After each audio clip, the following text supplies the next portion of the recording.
పేరుతో దూషించిన మిమ్మల్ని ఏమని మాట్లాడాలి? కాంగ్రెస్ నాయకులారా ఖబర్దార్. ఒక ఆడబిడ్డగా ఇంకో ఆడబిడ్డను నువ్వు మాట్లాడే సంస్కృతి ఇదేనా?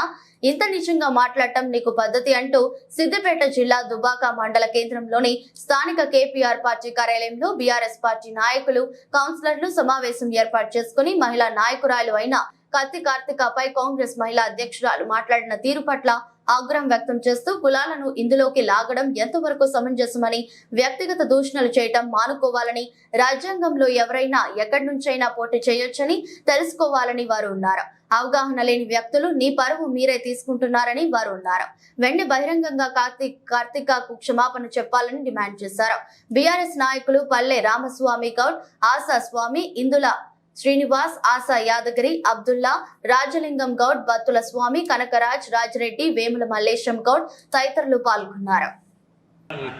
మహాలక్ష్మి స్కీమ్ ఇచ్చింది లేదు, నిరుద్యోగుల వృత్తి లేదు, ఏది లేదు. అవిటి నుంచి మాట్లాడకుండా మీరు అనవసరంగా మా బహుజన బిడ్డ మీద మాట్లాడుతారు. ఇది కరెక్ట్ కాదమ్మా మీరు మాట్లాడే విధానం. మళ్ళీ మాట్లాడుకుంటూ ఏమంటారు అంటే బాలసంతాలు లెక్కనే మాట్లాడుతారు. అంటే ఒక కులాన్ని హీనంగా తీసుకుంటూ మాట్లాడే మీకే విజ్ఞతగా వదిలేస్తున్నటువంటి మాట్లాడు. కానీ మీరు పద్ధతి మార్చుకొని మహిళలను కూడా చూసుకుంటూ ఆలోచించుకొని మీరు ఒక మహిళ మాట్లాడగలవు. అది మీరు సమాజం తిరుగుతారు కాబట్టి ఒక నాయకత్వ లక్షణాలు ఉంటే మహిళలను అసభ్యకరంగా మాట్లాడు బంద్ చేసి ఎవరికి ఎట్లా విలువయ్యానో అట్లా ఇచ్చుకుంటే మాట్లాడాలి. లేదంటే మేము ఖబర్దారమ్మా, మీరు ఊళ్ళలో కూడా మేము తిరగనీయమని చెప్పి హెచ్చరిస్తాము. లక్ష్మక్క అని ఒక మహిళా కాంగ్రెస్ నాయకురాలు మా కత్తి కార్తిక మీద అనుచిత వ్యాఖ్యలు చేస్తూ మేము తీవ్రంగా ఖండిస్తున్నాం. అంటే ఒక అక్క లెక్కన మేము భావిస్తూ ఉన్నాం. నిజంగా మీకు తెలుసో లేదో కానీ నువ్వేదో బడా నాయకులు అంటే మీ కాంగ్రెస్ పార్టీలో ఉన్నటువంటి పెద్ద పెద్ద నాయకుల మెప్పు అంతే రేపు నయాన్నో భయాన్నో ఒక పోస్ట్ వస్తుందేమో అని నామినేట్ పదవద్దని చెప్పి మీరు మమ్మల్ని మిస్కపడుతున్నారు. బీజేపీకి కాంగ్రెస్కి పొద్దున్న లేస్తే బీఆర్ఎస్ పార్టీ తిట్టడం వాళ్ళ పెద్ద పెద్ద నాయకుల ద్వారా మనం తిట్టిన మెప్పు పెట్టుకుంటే రేపు పదవులు వస్తాయని ఆశిస్తారు. కానీ ఎంపీ ఎలక్షన్ల తర్వాత ఈ గవర్నమెంట్ ఉంటుందో ఉడుతుందో తెలియదు. ఆ పదవులు మీకు అత్తయ్య రావు కూడా దేవుడు ఎరగాలి. ఇంకా మీరు అనుకుంటున్నారు వాళ్ళ కూడా మా వాళ్ళు ఉన్నారు. నిన్న మొన్న వేరు వాళ్ళే మా వాళ్ళు మైకి దాస్తారు. మీరు లాస్ట్గా అయినరు. మీరు ఏదో మమ్మల్ని చుట్టి ఫస్ట్ అవుతారు అనుకుంటారు కానీ మీరు లాస్ట్ లైన్లో ఉన్నారు. అందులో కూడా మా బ్రదర్సే వచ్చారు.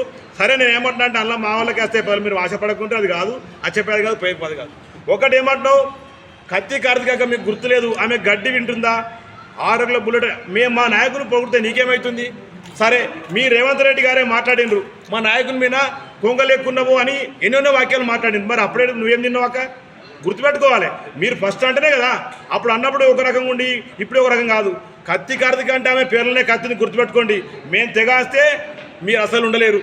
కానీ గుర్తుపెట్టుకొని మా మీద పొద్దున్న లేస్తే ఒకటే బండారం తిట్టడం అంటూ ఒక అలవాటు చేసుకుంటారు. కానీ గుర్తుపెట్టుకొని 4 నెలలు అవుతుంది, రైతుల పొలాలు ఎండిపోతున్నాయి, తులం బంగారం ఇస్తున్నావు, అది లేదు, కళ్యాణ లక్ష్యం లేదు, కథం లేదు, మహాలక్ష్మి అన్నావు, 2500 లేదు. ఏవి లేకుండా ఏంటంటే అబద్ధాల కోట మీద కాంగ్రెస్ గవర్నమెంట్ నిలబడ్డది ఇప్పుడు. కానీ కూలిపోతుంది, రైతుల ఉసుదారి కూలిపోతుంది, మా అక్కల ఉసుదారి కూలిపోతుంది. తెలంగాణ ప్రజలు ఇలా కేసీఆర్ దూరం చేసుకున్నందుకు అన్నమో రామచంద్ర అసలు నాయకులు కోల్పోయినాము, ఉత్త గవర్నమెంట్ అని చెప్పి అన్నమో రామచంద్ర మొత్తుకుంటా ఉన్నారు. నేను చెప్తున్నా ఒకటే, మేము తిరగబడితే ఈ ఎలక్షన్ తర్వాత మీరు ఉండేది కాదు, పోయేది కాదు. ఏదేమైనా ఒక భోజన బిడ్డ మీద ఈ వాక్యాలు చేయడము చాలా మంచి విషయం కాదు. మీరు వెనక తీసుకోవాలి ఈ పదాలను. మళ్ళీ మాట మాట్లాడుతున్నావు అంటే చిన్న కులాలంటే నువ్వు ఏ కులం నుండి ఒక మంచిగా మాట్లాడాలి. పిచ్చకుంటలను లేకపోతే బాలసంతలను మాట మాట్లాడింది. బాలసంతలు కూడా ఒక ఆత్మగౌరవంగా బతుంది ఈ దేశంలో. వాళ్ళని కించపరిచే విధంగా మాట్లాడుతూ ఒక జాతిని కానీ ఒక కులాన్ని కానీ ఇంకో మాట మాట్లాడిన ఆమె ఎక్కడదో అంటున్నావు. నీకు రాజ్యాంగం తెలుసట్లేదక్క, అది తెలుసుకోవాలి. ఈ మనిషి భారతదేశంలో ఎక్కడైనా పోటీ చేయొచ్చు, ఎక్కడైనా మాట్లాడచ్చు. ఈ దేశ పౌరుడే సరిపోతుంది తప్ప నీ లెక్కనే దుబ్బాకలే మాట్లాడాలి లేకపోతే సిద్దిపేటనే మాట్లాడడం కుదరదు. ఆమెకు రైట్స్ ఉన్నాయి, మాట్లాడుతుంది. ఆమె నిజంగానే నీ లెక్క ఏదో మాటలకు మైక్ ద్వారా మాట్లాడేది కాదు. ఆమె సేవ చేస్తే ఒక ఆడపిల్ల మీద ఫిక్స్డ్ బాడీ చేస్తుంది. ఆమె సేవలో దుబ్బాకలో ఇప్పుడు కాదు, గత 5-10 ఏళ్ళ నుంచి ఇక్కడనే ఉన్నది మాట్లాడుతుంది. ఇవన్నీ మేము మాట్లాడితే బాగుంటుంది. మీ మాటలను మీరే వెనక చూసుకొని క్షమాపణ చెప్పి సమాజంలో మంచి పేరు సంపాదించుకోవాలని మేము కోరుకుంటున్నాం.